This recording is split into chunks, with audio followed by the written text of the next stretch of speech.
उस लड़की ने मुझसे झगड़ा करके अपने माँ बाप को बुला करके और वो चली गई। उन्हें डिवोर्स चाहिए और साथ ही साथ उनकी बहुत बड़ी डिमांड थी 50 लाख के ऊपर पैसे और स्त्रीधन। मैंने शादी की थी एक अच्छा जीवन बिताने के लिए, जबकि मेरे साथ कुछ और हो रहा था। उसने कई बार मुझ पर हाथ उठाया, तो उसके अंदर कोई भी दया माया नहीं थी, वो सुनना ही नहीं चाहती थी। जैसे मैं इंसोम्नियाक हो गया था, दवाइयाँ खाने लगा, डिप्रेशन में चला गया। क्यों एक मर्द को मरने के लिए छोड़ दिया जाता है? 4 स्लीपिंग टैबलेट्स खा करके और फांसी का फंदा अपने गले में लगा लिया था। अगर आपको लगता है कि मर्द ही औरतों पे अत्याचार करता है, या आपको ये बताया गया है कि औरतों पर ही डोमेस्टिक वायलेंस होता है, तो आज की मेरी ये कहानी आपको पूरी तरह से निराश कर देगी। मैं एक ऐसा पति हूं जिसकी बीवी ने मुझ पे अत्याचार किया है, ना ही सिर्फ मानसिक तौर पे बल्कि शारीरिक तौर पर भी। उसने मुझ पर यहाँ तक कि चाकू से हमला भी किया है, और मेरी बीवी ने मुझ पर झूठे केसेस करके मुझे और मेरे परिवार को झूठे केसेस में फंसाया है। नमस्कार, मेरा नाम विवेक है। मैं पेशे से एक डेंटिस्ट हूँ। मैं एक बहुत ही सामान्य मध्यम वर्ग का परिवार में पला बड़ा हूँ।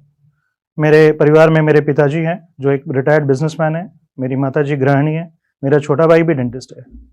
मेरी शादी जिस लड़की से हुई थी वो भी एक डेंटिस्ट है। ये सोचकर मैंने वो शादी की थी कि वो भी मध्यम वर्ग से है।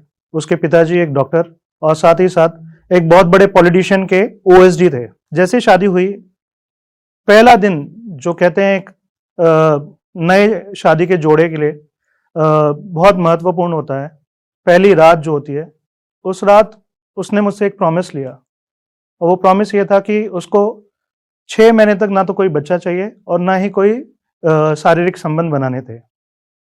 और एक ट्रू जेंटलमैन की तरह मैंने उसे वो प्रॉमिस किया और वो फुलफिल भी किया। इस 6 महीने के दौरान मैंने उसका जो व्यवहार देखा या उसको जो समझा, वो बहुत ही ज़्यादा ज़िद्दी और गुस्सैल लड़की थी। उसकी ज़िद पूरी करना मुझे ऐसा हो गया था जैसे कि मैं कोई उसका गुलाम हूँ, और अगर वो मैं ना करूँ तो मुझे प्रताड़ना झेलनी पड़ती थी। उसने कई बार मुझ पर हाथ उठाया, कई बार उसने मेरे माता पिता को अपशब्द कहे, यहाँ तक कि कई बार ऐसे हो जाता था कि उसकी वो चीज़ें अगर ना पूरी करके दूं तो उसके माँ बाप मेरे घर आ जाते। मैं पूरी तरीके से टूट चुका था, और इसके वजह से मैं इंसोम्नियाक हो गया था, दवाइयाँ खाने लगा, डिप्रेशन में चला गया, और मुझे हार्ट प्रॉब्लम भी होने लगी थी। फिर जैसे जैसे उसे पता चला कि मेरी तबीयत बहुत ज़्यादा डिटोरिएट हो गई है, तो उसने डिमांड्स रखे कि मेरा पूरा क्लिनिक उसके हाथ में चाहिए।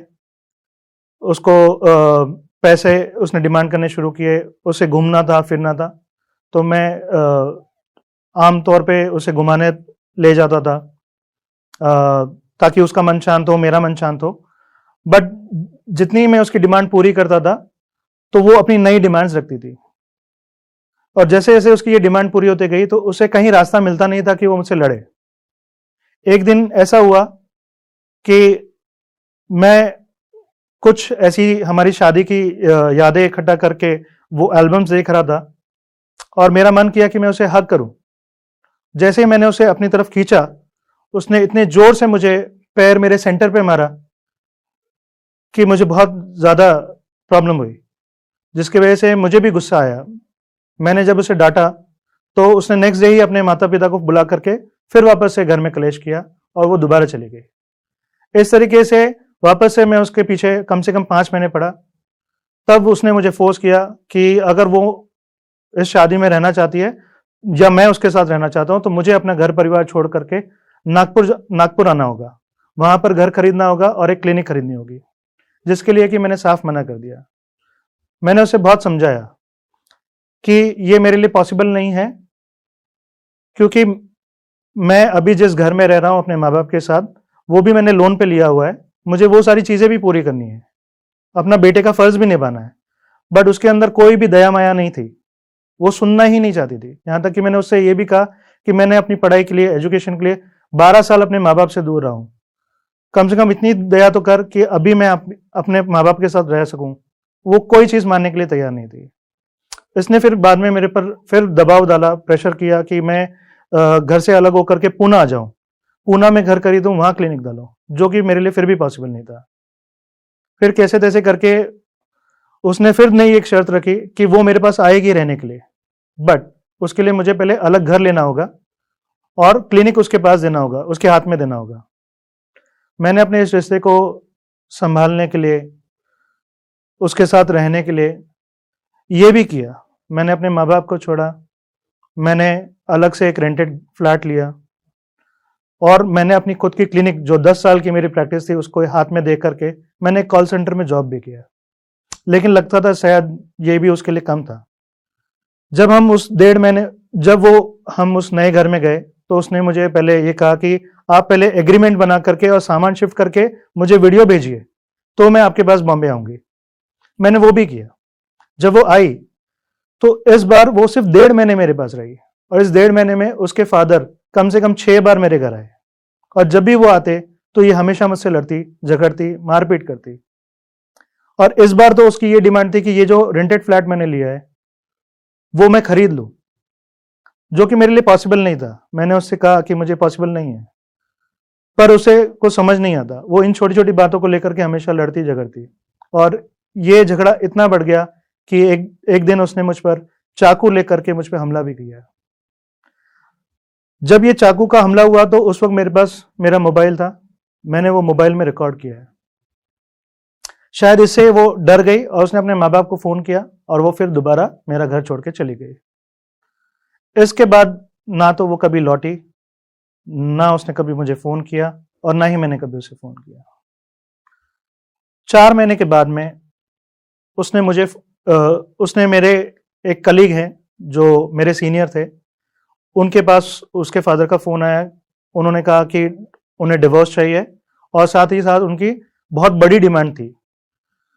वो डिमांड थी 50 लाख के ऊपर पैसे और स्त्रीधन।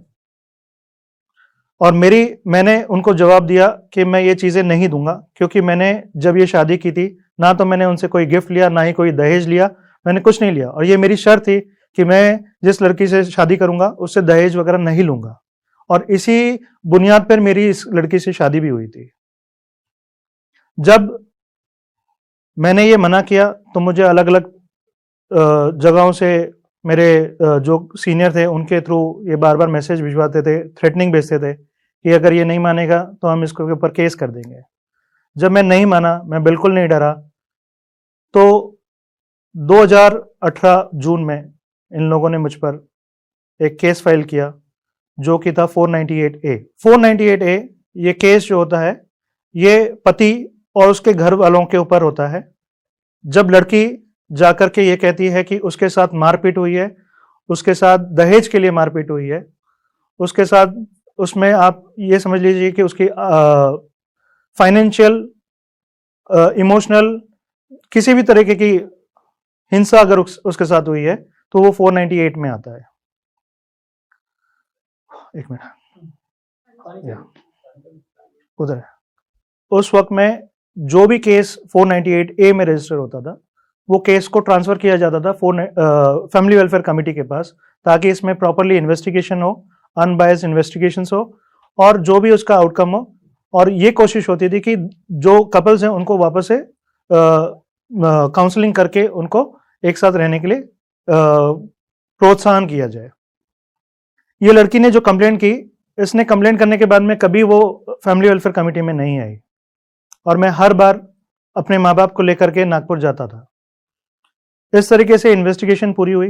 इन्वेस्टिगेशन होने के बाद में जो रिपोर्ट थी फैमिली वेलफेयर कमेटी की वो मेरे फेवर में थी, जहां उन्होंने स्ट्रिक्टली लिखा था कि जो कंप्लेनेंट है उसकी कंप्लेंट के अनुसार उसके ऊपर कोई ऐसा 498A जैसा कोई भी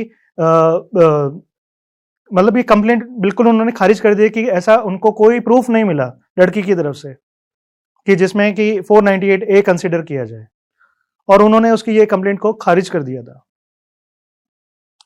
2017 में सुप्रीम कोर्ट ने दोबारा एक जजमेंट पास किया जहां उन्होंने फैमिली वेलफेयर कमेटी को डिसॉल्व कर दिया था। इसके ठीक 4 दिन के बाद एक नई कंप्लेंट की गई मेरे सामने वालों की तरफ से, उन लोगों ने उसमें मेरे फादर के ऊपर 354A सेक्सुअल हैरेसमेंट केस भी फाइल किया। ये एक सेकंड कंप्लेंट थी, क्योंकि इस कंप्लेंट में 354A सेक्सुअल हैरेसमेंट जो क्लॉज डाला गया था, जो आईपीसी सेक्शन डाला गया था, उसके अनुसार ये 0 एफआईआर रजिस्टर हुई थी नागपुर में और इसको ट्रांसफर किया गया था थाने इन्वेस्टिगेशन के लिए। लेकिन जो मेरे सामने वाले थे, उन्होंने इसमें भी इंटरफेयर करके, उनकी जो पॉलिटिकल पोजीशन थी, उन्होंने उसको इस्तेमाल करके इस 0 एफआईआर को वापस से थाना से नागपुर शिफ्ट करवा ली थी, इन्वेस्टिगेशन तक नहीं होने दी। और ये सारा जो कुछ हुआ, ये मुझे पता ही नहीं था ये कब हुआ, और बिना इन्वेस्टिगेशन के एफआईआर रजिस्टर हो चुकी थी। तब फिर बाद में मुझे वापस पुलिस का फोन आया कि आपके ऊपर 498A, 354A में और बाकी के आईपी सेक्शन जैसे 323 और 504 में आपके ऊपर कंप्लेंट दर्ज कर ली गई है। जैसे मुझे पता चला तो मैंने इमीडिएटली बेल ली। मुझे 3 दिन तक वहां पुलिस स्टेशन में इन्वेस्टिगेशन के लिए जाना पड़ा।